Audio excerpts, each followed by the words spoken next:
Bienvenue à tous. Dans un article publié en avril dernier, Le Point Afrique fait remarquer que l'Afrique est le continent qui affiche les indicateurs de santé les moins reluisants au monde.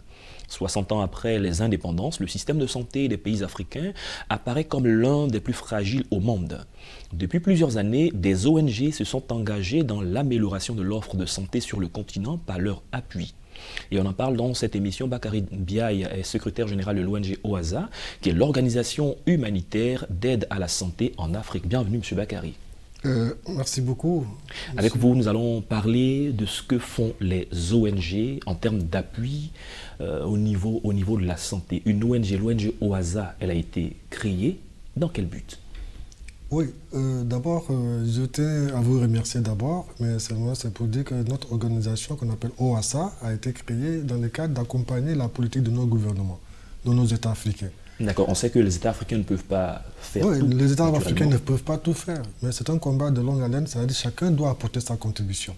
Nous avons des compétences dans ce domaine-là, donc il était important que chacun puisse apporter sa contribution pour accompagner l'État sur la prise en charge médicale et sociale de nos populations. Et qu'est-ce que vous avez remarqué en Afrique qui vous motive, qui vous pousse à créer une ONG? Oui, ce qui nous motive, c'est parce qu'on a constaté qu'avec de déception, je ne sais pas s'il faut le dire, que depuis l'indépendance de nos États africains, il n'y a pas une structure à vocation humanitaire, surtout une structure humanitaire à vocation panafricaine. Ça n'existe même pas.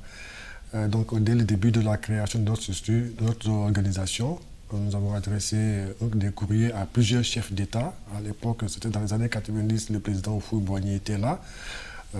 Paix à son âme, on a adressé un courrier et on a transmis à l'époque, c'était l'Organisation de l'Unité africaine, OUA. Ils nous ont répondu favorablement et puis on a adressé un courrier à l'OMS pour leur faire savoir que nous voulons créer une organisation humanitaire pour répondre aux attentes de la population africaine dans le domaine de la santé.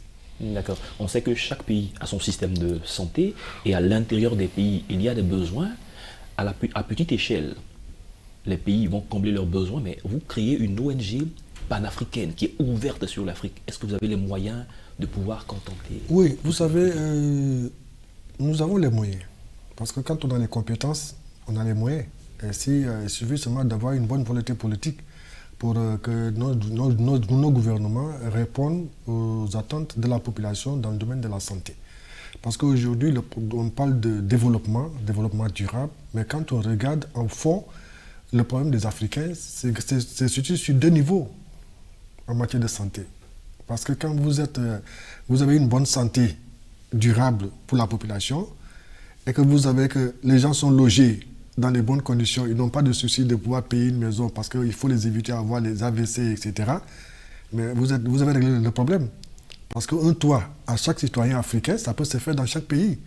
Au lieu ça nous permettra de protéger l'environnement, que de chaque fois couper les plantations, déchirer nos terres et puis faire des maisons basses qui n'apportent pas grand-chose au développement de la population. Or, que nous faisons savoir que d'ici quelques années, on aura plus de 30 milliards de personnes qui vont habiter en Afrique. Mais je pense qu'il était important que nos États puissent construire en hauteur et puis renforcer les capacités de prise en charge médicale au niveau des hôpitaux surtout. D'accord. Au niveau de la santé en Afrique, depuis que l'ONG existe, qu'est-ce que vous avez fait concrètement? Oui, nous, comme je vous l'avais dit dès le départ, on a organisé beaucoup de campagnes de sensibilisation. Parce que ce que nous mettons, notre premier point, c'est de mettre l'accent sur la prévention. Nous avons eu la chance d'avoir des éminents professeurs en médecine. Malheureusement, beaucoup sont décédés, mais qui ont participé, parce qu'on avait organisé à l'époque, au niveau de la Banque africaine de développement, quel avenir pour le développement de la santé en Afrique, qui a été organisé en collaboration avec l'Université de Bordeaux 2, qui sont venus, on a eu même le soutien de Air Afrique par le passé. Donc c'était pour faire en sorte qu'il y ait créé un engouement et permettre au moins de répondre aux attentes de la population. Donc on a commencé à sensibiliser nos populations sur le VIH-Sida, sur le paludisme. Et nous l'avons bien fait.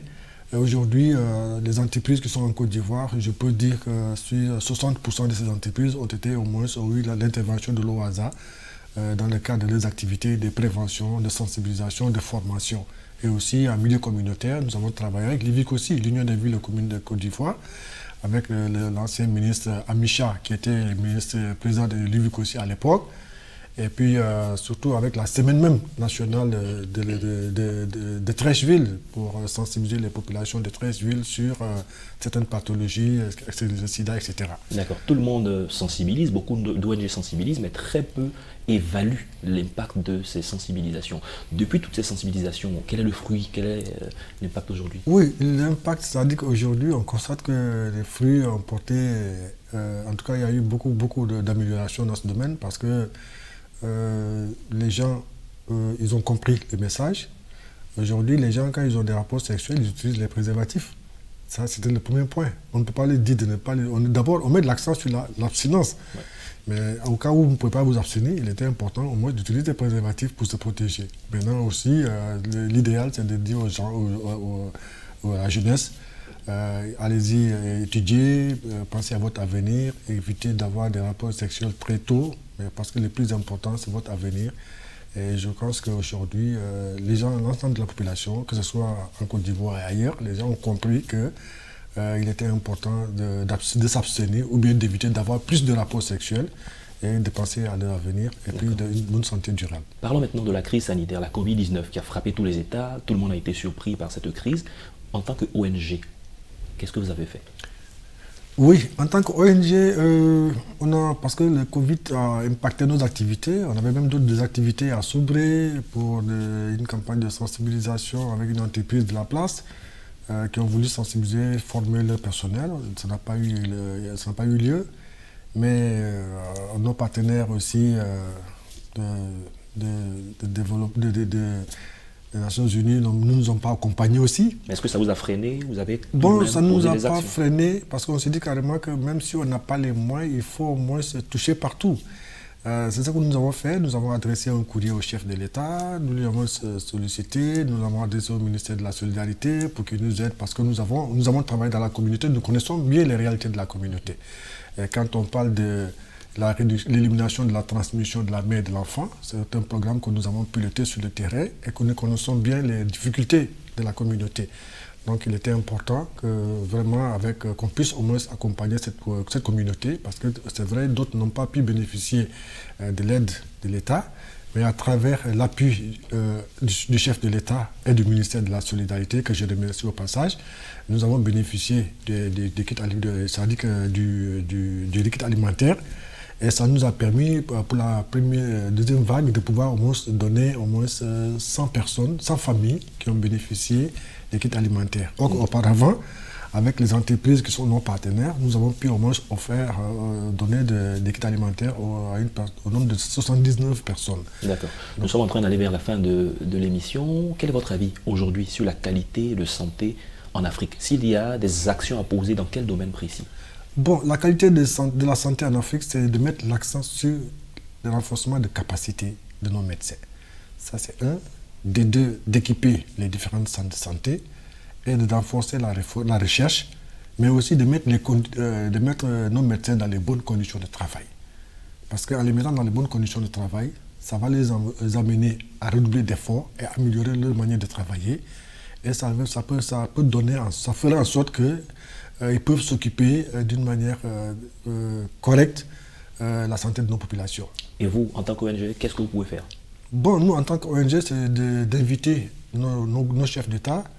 C'est vrai, ils font beaucoup de choses, mais le plus important aussi, c'est de leur dire carrément que le plus important aujourd'hui, pour être vraiment applaudi par tout le monde, c'est de mettre l'accent sur la santé, améliorer les conditions de vie de la santé de nos populations, et permettre à nos populations d'avoir un toit.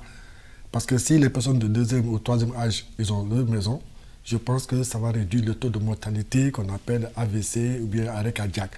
Parce que la personne vieille, comme nous par exemple, quand on commence à vieillir, si on a une maison, on n'a plus besoin d'aller payer une maison de 150, 200 000 francs par mois. Dans la mesure que l'État nous a octroyé au moins une maison de 4 pièces. Et moi, j'évolue souvent pour dire carrément que pendant 30 ans, si quelqu'un me donne une maison de 30 000 francs jusqu'à 30 ans, mais ça va m'éviter d'avoir d'autres problèmes parce que ça me permettra de pouvoir au moins se dire que d'ici 30 ans, j'ai ma propre maison et ça me permettra d'avoir trop de soucis et de m'occuper de mes enfants. D'accord, la dernière question en 15 secondes. quelle est votre prochaine action en tant qu'ONG? Oui, notre prochaine action, nous sommes en train de nous apprêter encore parce que vous savez que le Covid n'est pas encore fini. Donc, nous avons beaucoup d'autres malades. Il y a des personnes séropositives, il y a des personnes qui sont diabétiques, il y a des personnes qui sont atteintes du cancer. Et ces familles-là, souvent, sont vraiment dans des conditions très difficiles. Et nous sommes en train de mobiliser des dons que nous en avons déjà reçus, mais ce n'est pas assez.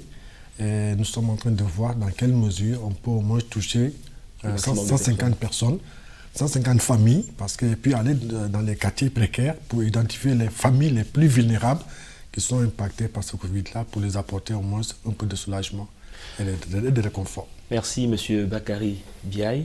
On a eu le plaisir à vous recevoir sur notre plateau. Vous êtes le secrétaire général de l'ONG OASA. Et avec vous, nous avons parlé de la qualité de santé en Afrique, l'apport de toutes ces ONG. Merci d'être passé sur notre plateau. Merci beaucoup. Je demande aussi à toutes les compétences de rejoindre les trains en marche pour que nous puissions au moins relever ces défis. Merci bien. C'est la fin de cette émission. Merci à tous de l'avoir suivi. Bonne suite de nos programmes.